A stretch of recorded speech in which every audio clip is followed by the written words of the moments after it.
અહીંયા હરિદ્વારમાં અમે આવ્યા છીએ અને જેટલી પણ મજા કરવાના છીએ તમારી સાથે અમે શેર પણ કરવાના છીએ. જો અહીંથી ગંગા નદીનો જે નજારો છે ખૂબ અદ્ભુત આવે છે અને આ દ્રશ્યો નિહાળવા એ ખૂબ સૌભાગ્યપૂર્ણ ક્ષણ હોય ત્યારે જોઈ શકાય. જુઓ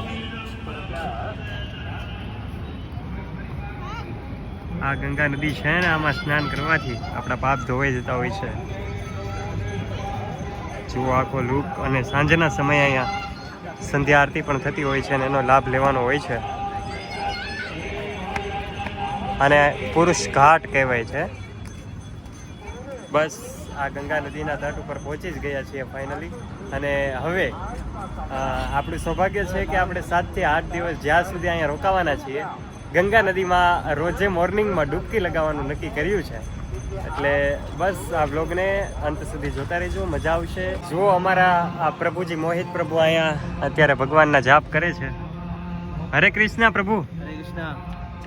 બસ આ આનંદ છે, કારણ કે કુદરતનું સાનિધ્ય હોય, ખાસ ધાર્મિક જગ્યા હોય અને એની સાથે રહેવાનું, એને એમાં માણવાનો આખો આનંદ જ કંઈક અલગ હોય છે. અને કુદરતના સાનિધ્યમાં જ્યારે આવીએ છીએ, જ્યારે ધાર્મિક સ્થાનો ઉપર આવીએ છીએ, ત્યારે આપણી અંદર નવી ઉર્જા આવી જતી હોય છે.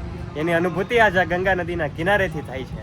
તમને કેવું લાગે છે? તમે ક્યારે આવ્યા છો તો નીચે કમેન્ટ પણ કરજો. અને આ હરિદ્વારમાં ફરવાલાયક સ્થળો જો તમને ખબર હોય તો એ પણ નીચે કમેન્ટ કરજો, જેનાથી અમે પણ બધી જ જગ્યાએ લાભ લઈ શકીએ અને વધારેમાં વધારે મેક્સિમમ સમય અમે ફરવામાં પસાર કરી શકીએ.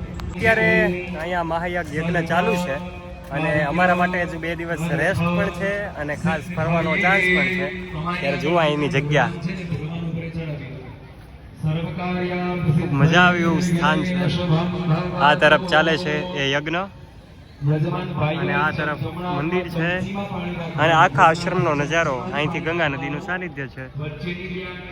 ગંગા નદીના તટ ઉપર પ્રવેશ દ્વાર છે અને આ આખું લોકેશન છે. જો અહીંયા એક આશ્રમનું એક પ્લેસ છે ને, એ ખાસ જોવા જેવું છે, એ તમને બતાવું. સરસ મજાની અહીંયા ફોટોગ્રાફી થઈ શકે ને એવી આ જગ્યા છે. અમે તો ફોટોગ્રાફી કરી લીધી છે. બસ આવી તો અનેક જગ્યાઓ હરિદ્વારમાં છે અને ધીમે ધીમે 9 દિવસ દરમિયાન જે કાંઈ બ્લોગ આવે છે એને પૂરા જોજો, ફેમિલી સાથે જોજો. નીચે કમેન્ટ કરવાનું ભૂલતા નહીં ને ચેનલ ઉપર પહેલી વાર આવ્યા હોય તો નીચે સબસ્ક્રાઈબ પણ કરી લેજો, જેનાથી મારા દરેક બ્લોગની નોટિફિકેશન્સ તમને સૌથી પહેલાં મળતી રહે. બાકી બ્લોગ કેવા લાગે છે એ પણ નીચે કમેન્ટ કરો. Friends, good afternoon. અને અત્યારે વાગી ગયા છે બપોર પછીના 5 અને આ 5 વાગ્યાના ટકોરે. હવે હું મારો ફ્રેન્ડ બંને નીકળી ગયા છીએ. અમારે જવાનું છે હવે ડાયરેક્ટ કથાનું જે સ્થળ છે ત્યાં યજ્ઞ ચાલે છે, ત્યાં જઈને અમારે માહોલમાં જવું છે, જોવું છે શું ચાલે છે અને અમારો કાર્યક્રમ કેવો રહેવાનો છે, આ બધું જોવાનું છે. અને હવે જે ટ્રાવેલિંગનો થાક હતો એ ફાઇનલી ઓગળી ગયો છે એવું કહો ને, એટલે આરામ પણ ખૂબ થઈ ગયો છે. એટલે હવે મજા આવવાની છે અને આ વાતાવરણ પણ ખૂબ સારું છે.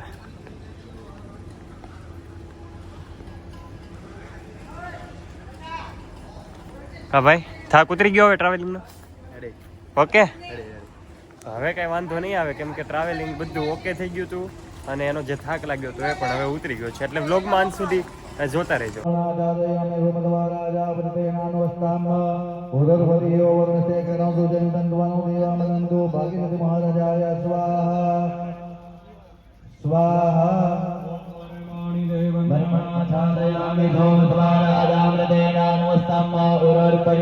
જો ગાઈઝ, અમે સવારથી વિચારીએ છીએ કે અહીંયા જે આ લોકેશન છે ને એ બહુ જોરદાર છે. શું છે તો ખબર નથી, પણ જુઓ એકવાર એનો વ્યૂ બહુ જોરદાર આવે છે.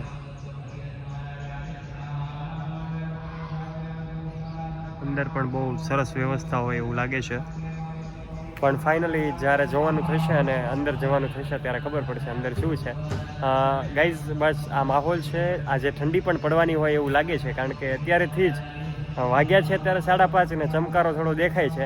પણ જોઈએ છીએ હરિદ્વાર છે એટલે થોડી ઠંડીનો પણ સામનો કરવો પડશે, કારણ કે મજા કરીએ છીએ એટલે એ ઠંડી પણ લાગશે અને મજા પણ આવશે. ઓકે, અને બાજુમાં નદી પણ છે, ગંગા ઘાટ છે, એટલે 100% ઠંડી લાગવાની છે. બસ એકદમ અમે ઊભા છીએ. અમારી પાછળ જે છે ત્યાં દિવાલ બાઉન્ડ્રી છે, ત્યાં ગંગા નદીનો ઘાટ છે, ગંગા નદી છે ત્યાં. અને સવારે અમે તમને બતાવ્યું હતું ત્યાં જ ગંગા નદી છે અને સંધ્યા આરતી પણ અહીંથી 1.5 થી 2 કિલોમીટરના અંતરે એક ઘાટ આવેલો છે ત્યાં થતી હોય છે. ત્યાં પણ અમે લાભ આપીશું. એ આવતીકાલના વિડીયોમાં આવશે કે પછીના દિવસોમાં આવશે, માટે ચેનલને નીચે સબસ્ક્રાઇબ કરવાનું ભૂલી ના જતા. જો આ આશ્રમનો વ્યૂ છે ચારે તરફ જોરદાર, કાંઈ ઘટે જ નહીં ભાઈ. કેવું લાગે છે ભાઈ અહીંયા? જોરદાર. મજા તો આવે છે ને ફરવાની? બસ હવે મોજ જ કરવાની છે ને? મોજૂદ કરવાની બેટા.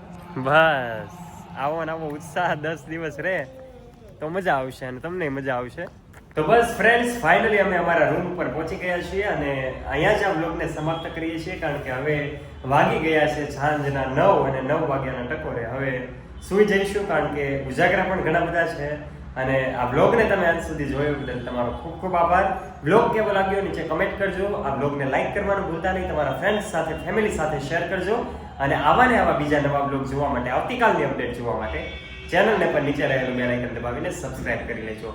આવજો.